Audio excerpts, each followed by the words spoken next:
दीपक बैज ने छात्रों की गूंज विषय पर आयोजित प्रेस वार्ता में शिक्षा व्यवस्था पेपर लीक के मुद्दे पर केंद्र और राज्य सरकार को आड़े हाथ लिया।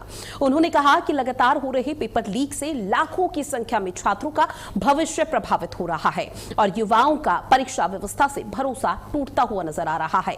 साथ ही दीपक बैज ने परीक्षा प्रणाली को पूरी तरह से पारदर्शी और निष्पक्ष बनाने की मांग करते हुए कहा कि अनियमितताओं पर सख्त कार्रवाई बेहद जरूरी है। उन्होंने कहा कि कांग्रेस छात्रों के हितों से जुड़े मुद्दों को लगातार उठाती रहेगी और युवाओं के भविष्य के लिए संघर्ष यूं ही जारी रहेगा। तो आपको बता दें कि कांग्रेस के प्रदेश अध्यक्ष दीपक बैज जिन्होंने एक बार फिर से प्राथमिकता के तौर पर उस मुद्दे को उठाया जहां पर छात्रों का भविष्य अधर में लटका हुआ है। नीट और इसके साथ ही कई ऐसे एग्जाम हैं जो लगातार लीक हो रहे थे, जिसके बाद छात्रों का भविष्य पर सवाल उठ रहे थे, लेकिन अब दीपक बैज की तरफ से राज्य और केंद्र सरकार को आड़े हाथ लिया गया।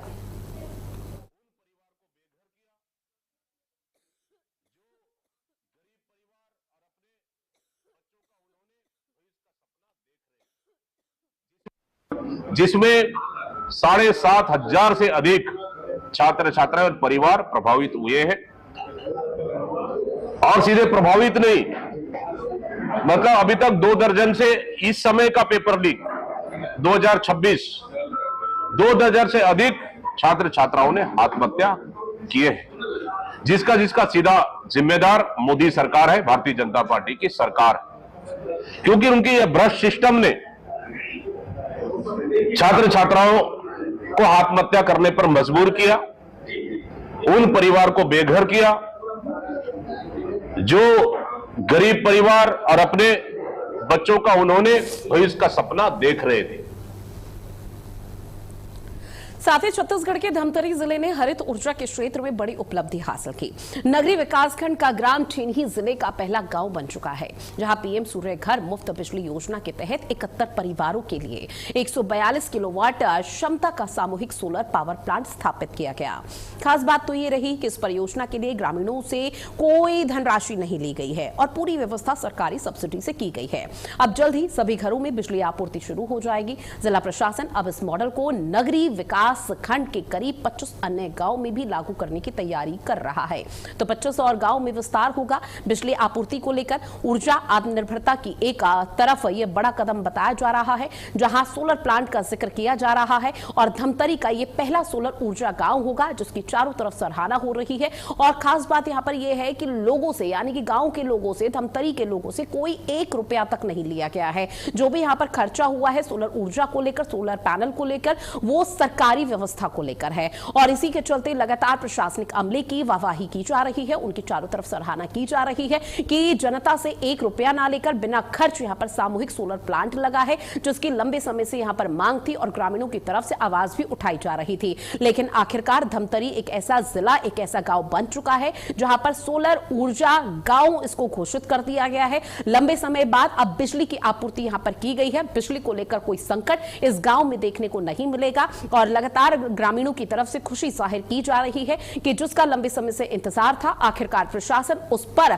खरा उतरा और ऊर्जा आत्मनिर्भरता की ओर यह बहुत बड़ा कदम ग्रामीण वासियों की तरफ से बताया जा रहा है, क्योंकि धमतरी का यह पहला गांव है जो कि सोलर ऊर्जा बन चुका है, जहां पर सोलर प्लांट सामूहिक तौर पर लगाया गया है। इसमें ग्रामीणों की तरफ से 1 रुपया यहां पर नहीं मिलाया गया और खास बात यही इसको माना जा रहा है, जहां प्रशासन ने अपने ही सरकारी खर्च से इस तरह की बड़ी व्यवस्था की है, जिसका लंबे समय से इंतजार धमतरी वासियों का था। और ऐसे में उम्मीद यह की जा रही है कि अभी महज धमतरी, सिर्फ एक जिला, एक गांव में इस तरह का सोलर प्लांट यहां पर स्थापित किया गया है, लेकिन आने वाले समय पर देखिएगा कि सरकारी व्यवस्था के तहत प्रशासनिक अमला इसको और व्यापक यहां पर करेगा और विस्तार यहां पर देगा, ताकि धमतरी से सटे हुए जिलों में भी इस तरह की व्यवस्था की जाएगी बिजली आपूर्ति को लेकर। और गर्मी के समय में जो बिजली का सबसे बड़ा संकट देखने को मिलता है, उससे निजात लोगों को मिलती हुई नजर आएगी। ग्रामीण वासी अब परेशान नहीं रहेंगे, क्योंकि ऊर्जा आत्मनिर्भरता की ओर यह बहुत बड़ा कदम बताया जा रहा है, जो कि छत्तीसगढ़ के अलग अलग जिलों में भी देखने को मिलेगा।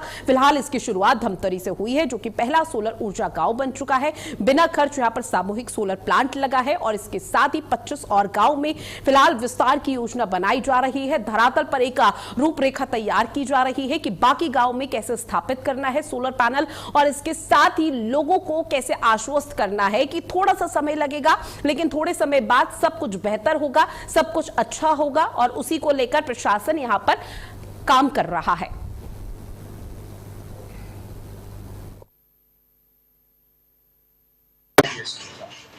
थेनी जो है वो हमारे दूरस्थ अंचल ग्राम है जो कि नगरीय विकास खंड के अंतर्गत आता है। थेनी में पीएम सूर्य घर मुफ्त बिजली योजना के अंतर्गत सामूहिक सोलर पावर प्लांट स्थापित किया गया है जो कि 142 केवी का है। इसमें एक 71 परिवार जो है थेनी के पूरे गांव, उन्होंने मतलब सामूहिक रूप से सोलर प्लांट जो है वो स्थापित करने के लिए पंजीयन करवाया है। तो इससे क्या है कि पूरा जो ग्राम है थेनी ग्राम वो जिले का पहला सोलर ग्राम बन गया है। साथ ही रायगढ़ के धर्मजयगढ़ में हुए सनसनीखेज ब्लाइंड डबल मर्डर केस का पुलिस ने 72 घंटे में पर्दाफाश कर दिया है। दरअसल भूमि विवाद में बुजुर्ग दंपत्ति की टांगी से हत्या कर शवों और घर में आग लगा दी थी, जिसके साक्ष्य मिटाने की कोशिश की गई थी। फिलहाल पुलिस के मुताबिक आरोपियों के मृतक परिवार से सालों पुरानी जमीन को लेकर रंजिश चल रही थी। अब वैज्ञानिक जांच, FSL team, police dog squad team और तकनीकी साक्ष्यों के आधार पर पुलिस ने 2 सगे भाइयों को गिरफ्तार कर लिया है। पुलिस ने हत्या में प्रयुक्त हथियार, इसके साथ ही वारदात के समय पहने हुए कपड़े भी बरामद किए हैं। दोनों आरोपियों को न्यायालय में पेश कर न्यायिक हिरासत में जेल की सलाखों के पीछे पहुंचा दिया गया है और ये 2 आरोपियों की गिरफ्तारी हुई है, जहां पर पुलिस के हाथ एक बहुत बड़ी सफलता बताई जा रही है। जहां पर आपको बता दें कि पीड़ित परिवार, उनका यहां पर सभी सबूत और साक्ष्य मिटाने के लिए बकायदा घर पर आग लगा दी गई थी, जिसके बाद आरोपियों की तलाश की जा रही थी और आरोपी कौन है इसके लिए पता लगाने का प्रयास किया जा रहा था। लेकिन आखिरकार पुलिस को एक बहुत बड़ी सफलता मिली, जहां पर 2 आरोपियों की गिरफ्तारी हो चुकी है। अब इन दोनों आरोपियों से लगातार पूछताछ जारी है, लेकिन खास बात यह है कि पुलिस ने 72 घंटे के भीतर ही इस बड़े जघन्य अपराध का पर्दाफाश किया है। पुरानी रंजिश यहां पर कारण बताया गया, जिसके चलते पहले बुजुर्ग की हत्या कर दी जाती है और आरोपों और जो भी साक्ष्य वहां पर थे उनको मिटाने के लिए इन आरोपियों की तरफ से बकायदा घर पर आग लगा दी जाती है। ब्लाइंड डबल मर्डर का यह पूरा मामला था, जहां पुलिस ने 72 घंटे के भीतर पर्दाफाश किया, 2 आरोपियों की गिरफ्तारी की, पुरानी रंजिश पूरा मामला बताया गया और इसके साथ ही जो घटना में इस्तेमाल किया हुआ हथियार था वो भी पुलिस की तरफ से बरामद कर लिया गया है और उसी को साक्ष्य मानते हुए आगे की कानूनी प्रक्रिया पुलिस की तरफ से शुरू कर दी गई है। और पुलिस का कहना कि अभी पूछताछ का सिलसिला जारी है, जेल की सलाखों के पीछे भेज दिया है। आगे इनके साथ और भी कोई इनका यहां पर दोस्त यार था या नहीं था जिसकी संलिप्तता इस बड़े अपराध में थी, उसका भी पता लगाने का प्रयास किया जा रहा है। 65 वर्षीय मंगल राठिया की हत्या करके और उनके साक्ष्य पाने की नीयत से उनके शव को जला भी दिया गया था। पुलिस की टीम घटनास्थल पर पहुंची और वहां पर पुलिस ने देखा कि 2 व्यक्ति की लाश वहां पर पड़ी हुई है, जिसमें एक मृतक और उसकी पत्नी थी और वहीं पर एक टांगी भी पड़ा हुआ था। भौतिक साक्ष्यों के संकलन के दौरान ही उस टांगी को, जो हमारी डॉग रूबी है, उसको सुंघाया गया और उसके पश्चात रूबी के द्वारा जो संकेत मिले, उसी गांव के निवासी श्यामलाल और जीवनलाल राठिया दोनों सगे भाई हैं, इनकी तरफ संकेत मिले। साथ ही भौतिक साक्ष्य, वैज्ञानिक साक्ष्य और साथ ही ह्यूमन एंड्स के द्वारा जो हमें इनपुट मिले, उसके आधार पर इन्हें लाकर पूछताछ किया गया।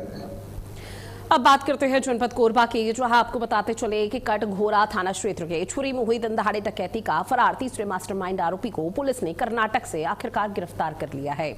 दरअसल लड़की के भेष में आरोपी ने अपने 2 साथियों के साथ मिलकर छुरी के राजा ज्वेलर्स में डकैती की बड़ी वारदात को अंजाम दिया था। आपको बताते चले कि आरोपी कर्नाटक के श्री सत्यसाई जिले के हिंदूपुरम में एलो कंपनी में छिपकर काम कर रहा था। फिलहाल पुलिस ने साइबर सेल की मदद से आरोपी को गिरफ्तार कर आगे की जांच फिलहाल शुरू कर दी है और ऐसे में पुलिस के हाथ ये बहुत बड़ी सफलता, जो आरोपी की लंबे समय से तलाश की जा रही थी, आखिरकार उस आरोपी की गिरफ्तारी हो चुकी है। और इसके साथ ही साइबर सेल की मदद से आरोपी को धर दबोचा, जहां डकैती का फरार तीसरा मास्टरमाइंड भी गिरफ्तार कर लिया गया है, जो कि बताया जा रहा है कि कर्नाटक में एक राज ज्वेलर शॉप में वो भेष बदलकर, नाम बदलकर काम कर रहा था, जहां साइबर सेल की मदद से आरोपी को धर दबोचा। उसके मोबाइल नेटवर्क कहां पर पहुंच रहे हैं इसका पता लगाया, उसे ट्रैक किया गया, जिसके आधार पर यह बड़ी कार्रवाई को अंजाम दिया गया और आरोपी की कर्नाटक से गिरफ्तारी हो चुकी है। और अब बात करते हैं पंजाब के